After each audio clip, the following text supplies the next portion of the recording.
I want to ask a fundamental constitutional legal question for which we have only received stunning silence for the last 18 odd hours. Yesterday in the Jharkhand assembly, where the whole world knows that the figures are roughly 47 or 48 majority and roughly 33-32 opposition, after the Honorable Chief Minister had submitted his resignation to the governor and a new Chief Minister with the numbers known was proposed, why has the governor been paralyzed into inaction for the last 18 hours? Getting a quick word from Harish. Harish, Abhishek Manu Singhvi, who's not just a top lawyer but is also a member of parliament in the Rajya Sabha of the Congress party and a senior spokesperson of the party as well, raising a question of a constitutional crisis there in Jharkhand, asking why the JMM-RJD Congress alliance has not been invited to form the government despite the fact that Champai Soren has been elected as the leader of the JMM legislative party. Harish.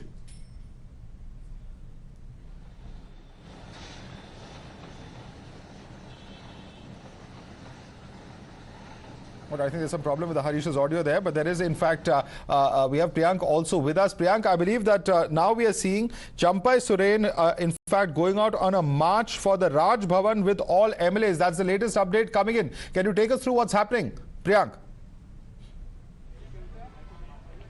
See, Madhav, this is also being speculated, but there's no confirmation about that. But what we have also seen in this particular document, which we earlier managed to access, it is very important to know and tell you to our viewers that why Mr. Hemant Soren, the Chief Minister of the state of Jharkhand, was arrested. What was the reason because of which the Enforcement Directorate actually started, probing this case, and why it was important for them to arrest him.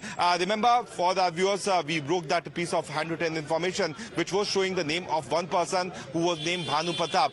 Now the document clearly states that it is relevant to say that Bhanu Pratap was actively involved in hatching conspiracy with other persons acquiring, concealing various properties of illegal manner, including the property which was illegally acquired was in possession of Hemant Soren. So the person who was dealing with the land grabber is directly being connected to Hemant Soren. This is what the Enforcement Directorate has stated in the letter. The details of the property which are illegally acquired and possessed with Sri Hemant Soren have also been recovered from the mobile phone of Bhanu Pratap, which means that Bhanu Pratap's mobile phone had the document of the properties which belonged to Hemant Soren. But that means that the illegal wealth which was transferred in the name of the ex-Chief Minister of Jharkhand, Hemant Soren, has been recovered by the Enforcement Directorate. So that is one of the biggest input which we are getting through the document which we have access. And the said list of the 12 land properties which are situated all together make up very big property of the area of 850 decimal, which is 8.5 acres. And the details have been attached by the Enforcement Directorate, has been recovered from the mobile phone of Bhanu Pratap, the photo of the above mentioned of the land property. So that's a breaking information, Madhav, that the ED has clearly linked Bhanu Pratap, and what Enforcement Directorate is saying that from his mobile phone they have recovered the pictures of the property which is owned by Hemant Soren, and that was the final nail into the coffin because of which Hemant Soren has been arrested. All right, big